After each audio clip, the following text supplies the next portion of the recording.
de la matinale sur la première. Bonjour Monsieur Prévost. Bonjour. Le Covid-19 fait donc son entrée en Nouvelle-Calédonie, au moins pour les mesures de précaution. L'une des mesures qui a beaucoup fait parler, c'est le report du second tour des municipales. Pourquoi n'était-il pas possible de le maintenir en Nouvelle-Calédonie ? Si vous permettez, je crois qu'on est dans le cadre d'une crise sanitaire mondiale. Chacun en mesure l'importance, la gravité, les enjeux qui s'appliquent partout. Et évidemment, il y a des mesures qui sont décidées au niveau national, qui nous concernent aussi. Et en particulier, donc, le report du second tour des élections municipales. C'est une mesure prise par le gouvernement qui s'applique à l'ensemble du territoire national. Parce que les dates des élections, ce sont des dates qui sont communes sur l'ensemble du territoire national quand il s'agit d'élections générales, bien entendu, quand il s'agit d'élections strictement calédoniennes comme les élections provinciales ou les référendums pour l'accession à la pleine souveraineté. Naturellement qu'on est sur un calendrier particulier, mais là on est dans un système d'élections qui se déroule partout sur le territoire national en même temps. Donc le second tour est également reporté en Nouvelle-Calédonie. Un texte a été pris dès hier par le gouvernement, par le gouvernement pour suspendre la convocation des électeurs dimanche prochain. Et dans un conseil des ministres doit se tenir à Paris mercredi matin avec des mesures pour l'organisation du second tour. Donc on en saura plus très rapidement sur les conditions d'organisation de ce second tour, mais qui n'aura évidemment pas lieu dimanche prochain. Pour autant, cette suspension est justifiée en métropole et sur le territoire national par le confinement qui n'est pas encore applicable en Nouvelle-Calédonie. Je réitère ma question, il n'était pas possible de faire une exception ? Non. Parce que nous sommes sur un régime d'élection qui se déroule partout en France en même temps.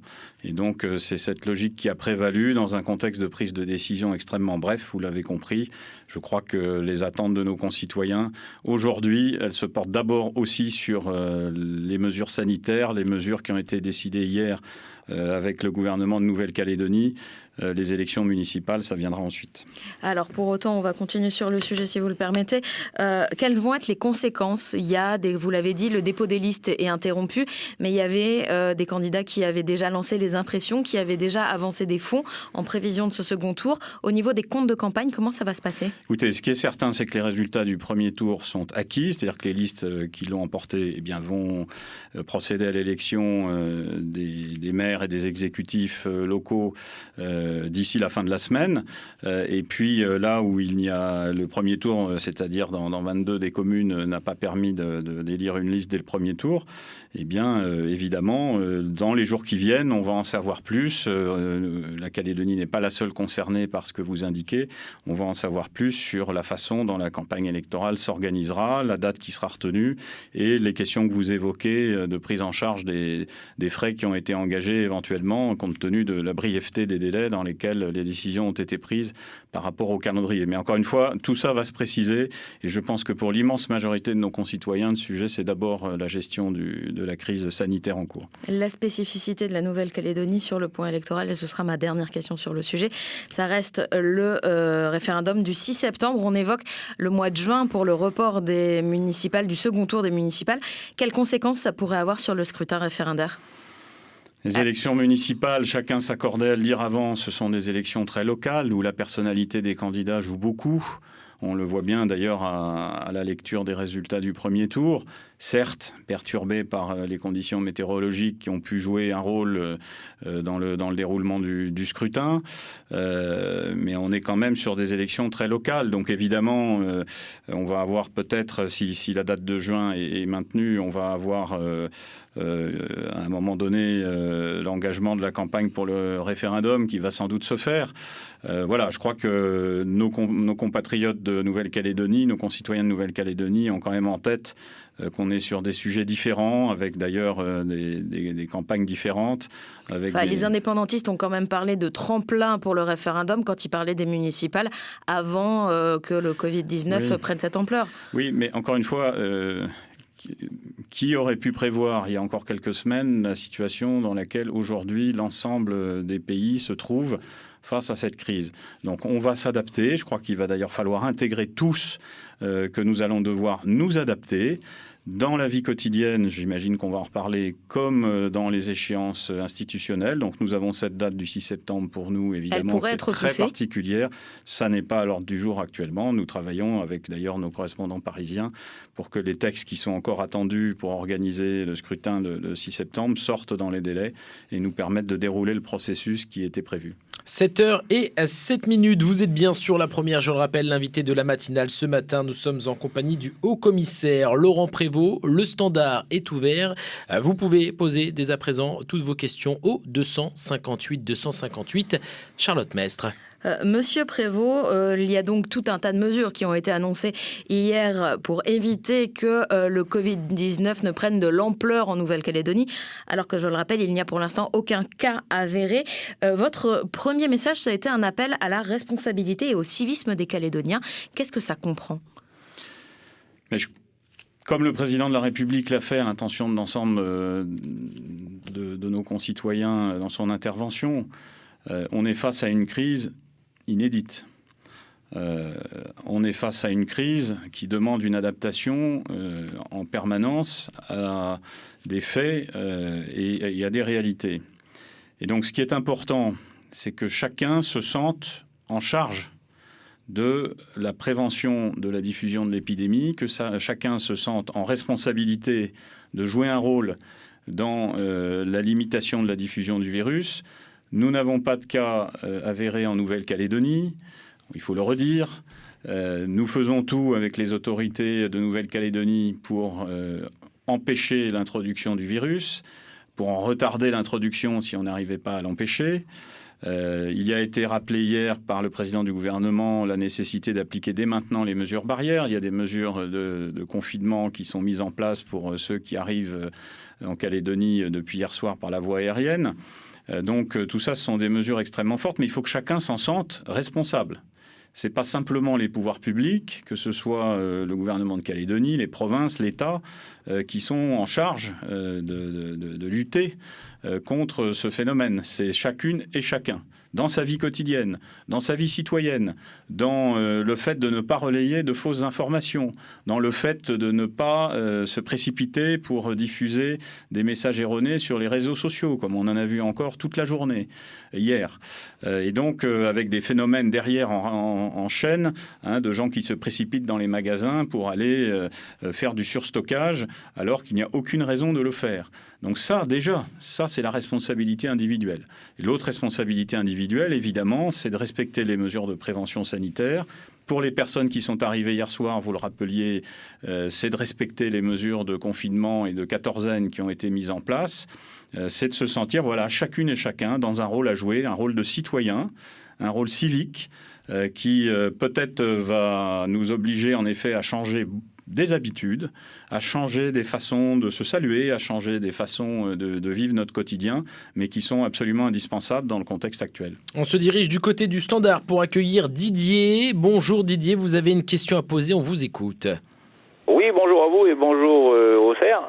Bonjour. Donc une question, peut-être une deuxième derrière pour les municipales, pour le deuxième tour. La première, c'est bien sûr concerne l'actualité du jour, le coronavirus. On entend parler bien sûr de ce fameux confinement chez soi dès depuis hier soir, les arrivées des passagers hors territoire. Mais on nous dit pas derrière, et pas clairement, puisque j'ai vu, il y a des étalements pour les sociétés, pour les charges sociales et puis tout ça, mais on dit pas comment la personne reste chez elle, qui va la payer. Si elle se met en maladie, si elle a bien sûr un certificat médical que son médecin, logiquement, bien sûr, va l'arrêter, peut-être sans la consulter, puisqu'elle va rentrer de temps tout à directement chez elle. Ça, on ne nous le dit pas clairement. Et on a mis, j'ai compris qu'on avait mis une commission en place avec la CAFAT et tout ce qui s'ensuit derrière, la dépasse et tout, mais on nous a pas dit clairement, les gens, lorsqu'ils vont rentrer chez eux, comment, pendant 14 jours, peut-être même plus, comment ils vont être payés derrière. Parce que je veux bien qu'il y ait un étalement des traites des banques, je lisais ça dans le quotidien d'aujourd'hui, mais vous pouvez mettre un étalement, mais s'il n'y a pas d'argent qui rentre derrière, l'étalement, il va perdurer. Donc ça c'est ma première question. La deuxième question, bien sûr, on est régi par la métropole. Le président Macron l'a dit, bon, pas de deuxième tour. Mais nous, en Calédonie, comme à la Polynésie française, on pouvait avoir des exceptions puisqu'on n'est pas confiné comme eux, ils ont fait en métropole depuis la semaine dernière. Les écoles, les commerces, tout le monde fermé. Donc, on aurait pu avoir une exception pour la Calédonie. Moi, je parle pour mon pays, pour le deuxième tour des élections. Là, ça, c'est aussi le OCR qui va intervenir là-dessus. Merci beaucoup, Didier. Oui. meilleure que la seconde. Quoi. Merci Didier pour votre intervention. Bonne journée à vous tous. Laurent Prévost sur les mesures économiques. Pour la deuxième, je crois que j'ai répondu. Après, je comprends que Didier ait une autre opinion, mais voilà, on est dans des mesures nationales. C'est pas chaque représentant de l'État qui décide ce qu'il veut. Et je crois qu'il y a aussi des notions, à un certain moment, de vie de la nation qu'il faut pouvoir intégrer les uns et les autres. Pour le premier sujet, qui est évidemment très important pour beaucoup de nos concitoyens, bon, d'abord, cette mesure d'autoconfinement en 14 jours à la maison, c'est évidemment une vraie mesure contraignante, hein, il ne faut pas se voiler la face. C'est une mesure prise pour des raisons de protection sanitaire. Évidemment, pour certains, il va y avoir des conséquences, en effet, parce qu'ils sont salariés et qu'ils pensaient reprendre le travail. Donc, beaucoup de choses sont en train de se mettre en place au cas d'espèce sur l'indemnisation. C'est une responsabilité que porte le gouvernement de Nouvelle-Calédonie. Donc les groupes de travail se réunissent, en effet, pour voir si le mécanisme qui a été adapté en métropole de considérer que quand on est confiné, on n'est pas en arrêt maladie, mais dans un régime qui s'y assimile. Et donc, on est indemnisé de la même manière. Il y a derrière des conséquences sur toutes les mesures qui sont en train de se mettre en place sous l'égide du gouvernement de Calédonie, très importantes sur bien sûr les organismes sociaux, leurs comptes, les finances aussi des collectivités, hein, tout ce qui a été annoncé, les reports de charges, précisément la problématique du chômage partiel ou de sa transposition ici, c'est évidemment une contrainte aussi sur les comptes sociaux. Et donc ce que nous sommes aussi en train de regarder avec la Calédonie, c'est comment la France peut aider Justement, c'est ma la question. Calédonie dans la gestion de cette crise, un soutien financier, un soutien économique qui est en train de se travailler avec les autorités du pays. Justement, la question, le président Macron a annoncé des mesures de soutien. Est-ce qu'elles pourraient être applicables ici alors qu'on n'a pas la même fiscalité, alors qu'on n'a pas la même réglementation au niveau du travail? Alors, c'est un sujet qu'on traitait hier soir en visioconférence avec Paris, avec mes collègues du Pacifique. C'est évidemment qu'on est dans un contexte institutionnel particulier. Tout ce qui est étalement de charges relève de la compétence de la Nouvelle-Calédonie. Et donc, nous, on ne va pas pouvoir transposer telles que les mesures qui sont arrêtées pour le reste du territoire national. En revanche, ce que nous sommes en train de regarder, c'est comment on peut aider les comptes publics. Quelles aides peuvent être apportées au gouvernement de Calédonie, aux comptes sociaux de la Calédonie, avec des aides financières. Et puis, on est également en train de regarder quelles sont les mesures de soutien aux entreprises qui sont décidées au niveau national, qui peuvent s'appliquer ici. L'IOM a d'ores et déjà permis aux banques calédoniennes d'avoir accès plus facilement à un refinancement de leurs prêts. Alors c'est un petit peu technique, mais en fait c'est la possibilité pour les banques de prêter davantage aux entreprises, d'aider davantage les entreprises par des disponibilités supplémentaires qu'on leur offre. On est en train de regarder aussi si le fonds de soutien des entreprises qui est mis en place au niveau national va pouvoir se transposer ici. Tout ça est en train d'être fait. Vous voyez bien qu'entre les annonces du président qui ont à peine 48 heures et ce matin, il ne s'est pas écoulé beaucoup de temps. Et donc, bien sûr, on est en lien étroit. Il faut que ça, nos concitoyens qui nous écoutent, là, en soient bien convaincus. On est en lien étroit avec les autorités calédoniennes pour évaluer au mieux les besoins et naturellement passer les messages à Paris. Il nous reste très peu de temps. Nous avons Stéphanie au téléphone. Bonjour Stéphanie, vous avez une question à poser, on vous écoute. Oui, tout à fait. Alors, on est aujourd'hui au stade d'une pandémie. On a des infections dans le monde entier. Et tout comme la totalité de mon entourage, je ne comprends pas pourquoi on ne passe pas aux mesures de confinement strictes dès aujourd'hui avant d'être infecté. Si on laisse introduire le virus, il va se passer la même chose que partout. Alors d'accord, on sait ce qu'il faut faire après, il faut être confiné, etc. Pourquoi on ne se protège pas tout de suite en passant aux mesures de confinement total? Merci Stéphanie pour votre question. Laurent Prévost. Bonjour madame. Ça a aussi été évoqué par les députés calédoniens. Oui, bien sûr. Moi, je pense d'abord que ceux qui ont à prendre des décisions le font dans un esprit de responsabilité. C'est pas toujours facile parce qu'en effet, il y a beaucoup de questions, beaucoup de demandes. On le fait dans un esprit de responsabilité. Et je crois que les décisions sur le plan sanitaire qui ont été prises par le gouvernement de Nouvelle-Calédonie en lien étroit avec les services de l'État, je le redis, ce sont des décisions qui sont proportionnées. qui, avec des anticipations de ce qui se passerait si on devait avoir l'introduction du virus ici. Mais aujourd'hui, imposer la fermeture des écoles, arrêter toute vie sociale, demander aux gens de rester chez eux alors qu'il n'y a pas de cas de virus en Nouvelle-Calédonie que l'on connaisse, ce serait évidemment imposer des restrictions extrêmement fortes dans la vie quotidienne qui ne sont pas justifiées par la situation sanitaire aujourd'hui du pays. En revanche, évidemment, on limite très fortement dans les jours qui viennent les possibilités d'entrer et donc de sortir du territoire avec la suspension des liaisons aériennes avec les pays tiers. Sous quel délai ? Parce que pour l'instant, début de semaine prochaine, il y a des décisions tout simplement à prendre, y compris juridiques, par les autorités du pays et par l'État. Donc, il faut que nous permettions aux gens qui sont là et qui ne sont pas résidents calédoniens de pouvoir rentrer chez eux. Il faut que nous permettions aussi aux Calédoniens résidents en Calédonie de rentrer chez eux ici.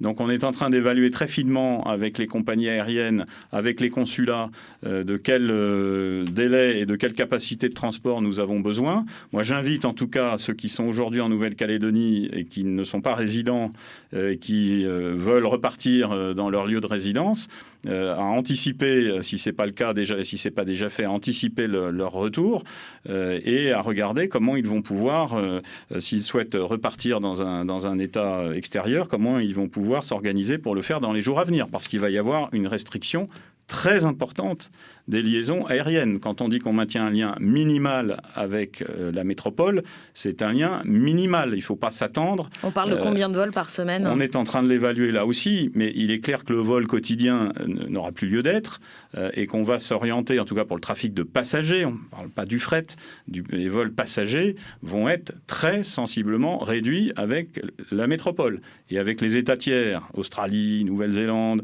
que sais-je encore, c'est une suspension complète qui s'annonce dans les jours qui viennent pour le trafic de passagers. Donc je crois que ça, il faut l'intégrer aussi pour ceux qui sont concernés, parce que ça va emporter des conséquences évidemment assez fortes pour ceux qui avaient prévu des déplacements. Ceux qui espéraient pouvoir partir en vacances, même d'ici un mois et demi, il faut qu'ils revoient leurs priorités. Je crois que c'est sage d'anticiper des mesures sur du temps un peu long.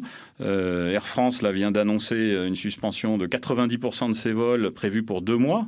Donc je crois que tout ça sera revu naturellement en fonction de la situation. Mais enfin, je pense qu'il faut anticiper, pour ceux qui avaient des habitudes de déplacement, que tout ça va être limité au strict nécessaire, à des déplacements professionnels impératifs ou à des cas de force majeure sanitaires ou familiaux, et qu'on n'est plus dans des déplacements de confort avec ce lien minimal qui va être maintenu avec la métropole. Et ce sera ma dernière question. Et comment on le justifie ? Comment on dit, pour ceux qui voudraient partir, qui devront partir, comment ce sera justifié ? Est-ce que ces mesures sont déjà évoquées ?